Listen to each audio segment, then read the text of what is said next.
Hi, guys. This morning, when I was having a cup of coffee, I listened to this guy's YouTube channel. I'm not familiar with him. It was the first time I ever saw this guy or clicked on a video from him. And he was talking about an experience that he had. He lives in upstate New York, not too terribly far from me. And he was mentioning different things that have happened to other people that he's heard about. And he's a big time skeptic. He's an older gentleman. And then he had his own experience and he really didn't know what to think about it. But this experience that he had and the others he was talking about, he said it was all very similar, that these other people also talked about the same thing. And when he described how it starts out and what it leads up to is what got my attention, because the same thing happened to me. This very thing that he described, this transition, for a lack of a better word, and I thought that's exactly how it happened for me. And I don't even know what to think about it, because I'm not a big time believer in these uh so-called cryptid type creatures that people see in the outdoors. You don't really hear about people seeing something like this in their own backyard, like right out their back door, as much as you hear it from people that have gone on camping expeditions and gone really far out into the wilderness. And that seems like where these things happen the most. Not all the time, but the majority of the time. Um, and that's the way it was for me.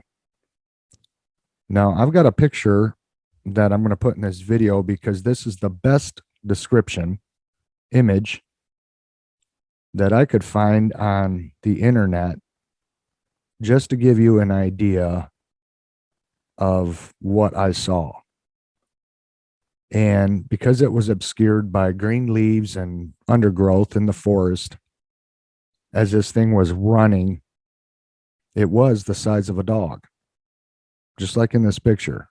This is what it was like. It was about the size of a black Rottweiler, stocky like a Rottweiler, too, a muscular dog, and running very, very, very fast, full run.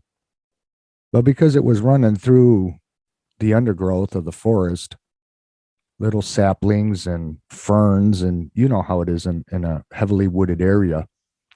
The ground's not completely clear. At least in this location, it wasn't. And so I would see what I thought was a Rottweiler. That's what I thought it was, running through the woods. Like it was chasing something or something was chasing it. I wasn't sure what was happening. I was just observing what I was observing.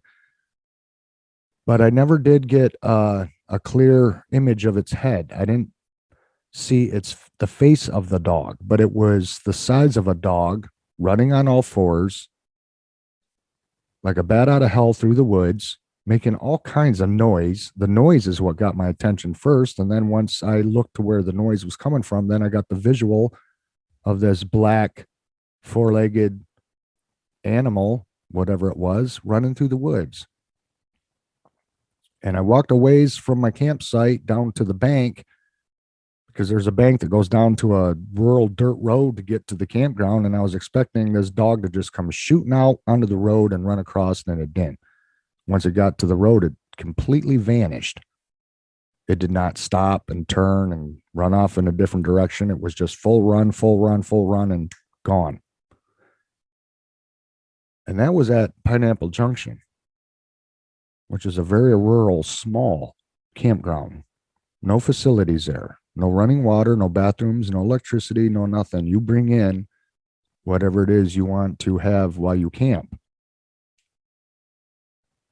The second time I saw this thing, same thing, was when I was up at the Ridge in Pennsylvania.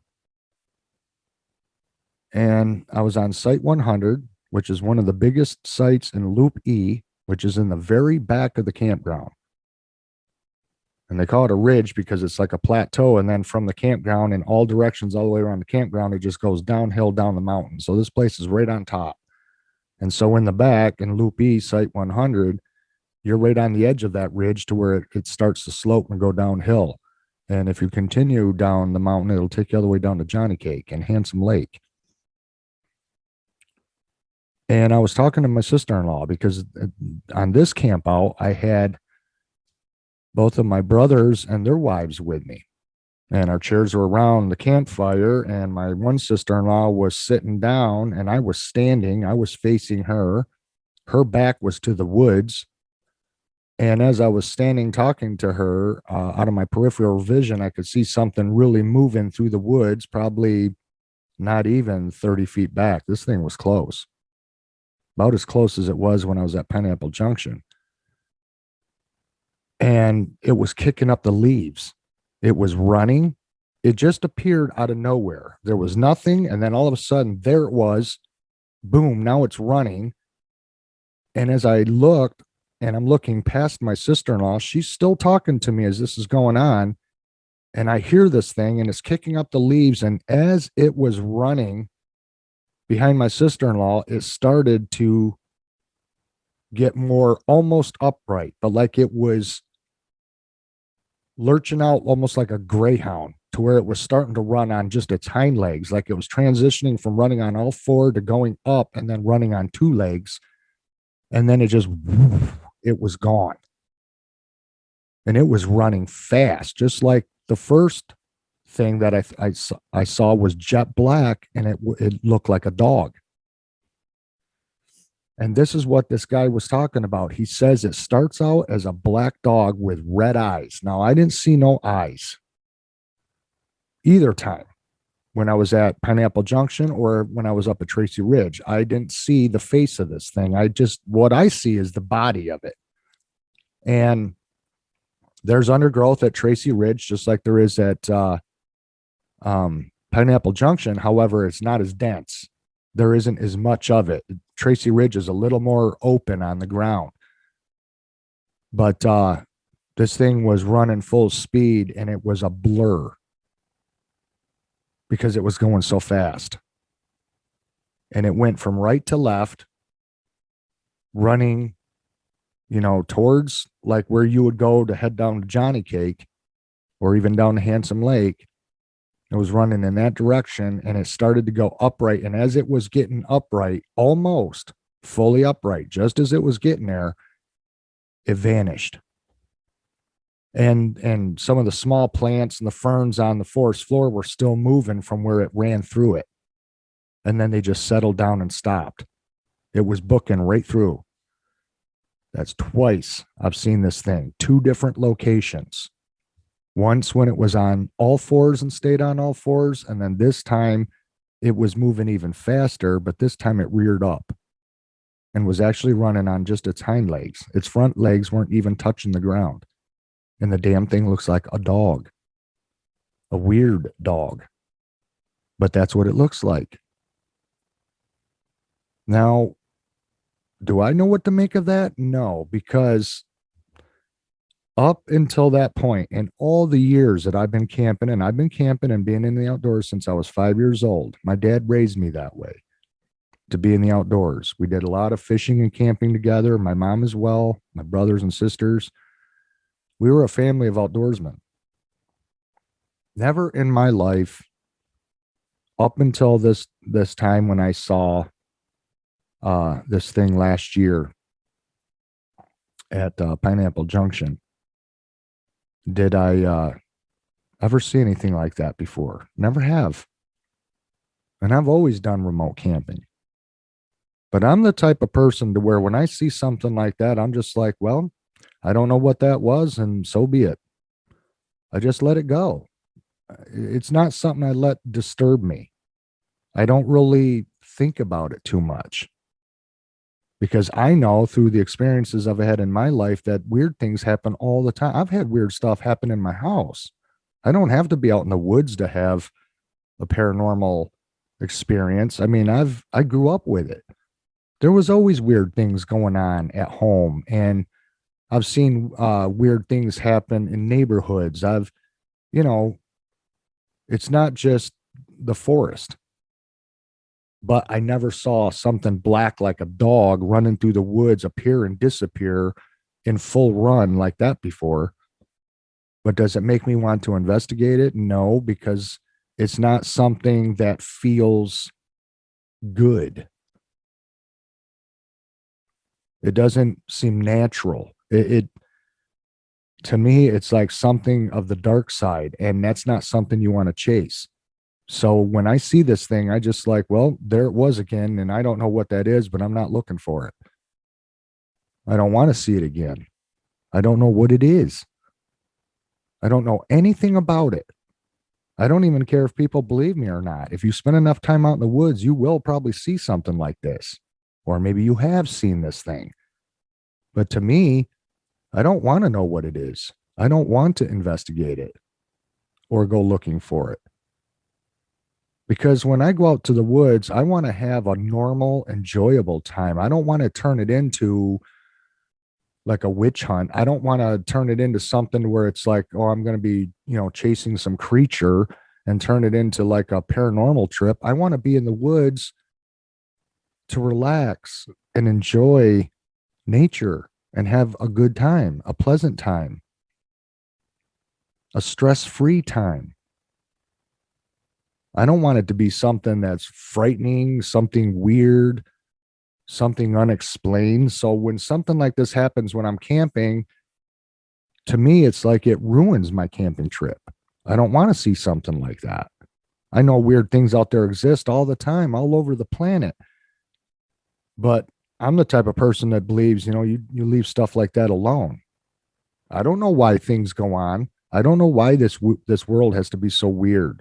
Like we just can't be here, live our lives without all this other craziness, weird, unexplained, whether if it's somebody that says they've seen Bigfoot or UFOs or ghosts. Why do we got to deal with all this other crap? That's what I don't understand. It's like, I know there's more here than just us, but why? Why do we got to have this other stuff? Just to make us question things? I don't want to have experiences with these things. I mean, I don't mind like trying to get a UFO on video, but I do that just to see what other people think. And are they seeing them too? But it's not making me want to, to signal it to make it come down and then have it take me somewhere. I'm not looking for that. It's just like, what is that? I'm going to get it on video. That's it. But this black thing that runs through the woods, it happens in a second. It's so fast. There's no way in hell. No way could I get this thing on film. There's only one way I could get it on a video. And that is if I was already doing a video and my camera was on a tripod and it just happened to get into frame in the distance, like in the background. Like if I was facing the camera and talking and this thing behind me just, went through, that's about the only way I'd get it. And it would just be out of sheer luck by accident because there's no way to try to get it on purpose. You never know where it's going to show up. If you're going to be facing the camera in the right direction or not, there's just no way to make it happen. It would have to be solely on accident. Just like when I came around the bend after that Subaru pulled over, good thing it did because I would have been doing the speed limit. I come around the bend and then there's the mama bear with her little cub. I wasn't expecting it. It was all just out of the blue. And that's sometimes when I get my best footage. And that's exactly how this thing would have to show up, is just by luck, just dumb luck. Just happen to get it on camera. But trying to make it happen, there's just no way with as fast as this thing moves. I don't know what it is. People would probably say, oh, that's Dog Man, or it's this, or it's that. I don't know. I don't think anybody really knows. You can't get any proof of the thing. There's no tangible evidence you can get on the thing. I don't know what it is, but I know what I saw. And other people see this thing too, or things. There could be more than one of them. Who knows? They could be all different. But I just thought it was interesting that he says it starts out as a fast running dog and then it goes upright. And I thought, wow, that is interesting because that is exactly what happened to me. Only it was in two different locations on two different times, two different weekends. So the first time I saw it, it didn't go upright. Then the second time I saw it, it did go upright. I don't know. I don't know what it is. Never seen it before until recent and haven't seen it since. And I don't want to see it again. I don't know what it is. I don't care what it is. If it leaves me alone, stays the hell out of my camp, it can run through the woods until it's little heart content. I don't care. I don't want to know what it is. If it doesn't bother me, then fine. But I'm not searching for it. It's just one of those things that just make you say, what the hell? What the hell was that? Never know what you're going to see when you're in the outdoors. It could be a paranormal experience or it could be a natural experience, and you might see something wonderful that you never saw before in your life. Like some people have never seen an eagle dive down and grab a fish and fly away with it. And when you witness something like that, it's like, that's awesome. Those are the kind of experiences I like to have, not the crazy, weird, unexplained crap. But I just thought I'd tell you guys about that. And I'll leave the link to the podcast down below. It's an audio podcast, 2.5 hours long. Very, very interesting. And these guys talk about when they were camping in a remote wilderness out west on an old logging road. They stayed up all night long, and sometime at 2:30 in the morning, they saw a strange light bar appear that had like sparks coming off of it. And then it changed color and it opened up and creatures came out of it. And so if you're interested in something like that, give this podcast a listen to. I think you might find it interesting. But these guys swear up and down that they saw what they saw. So I don't know. Weird stuff out there. Anyway, thanks for watching, guys, and we will see you again. Bye-bye.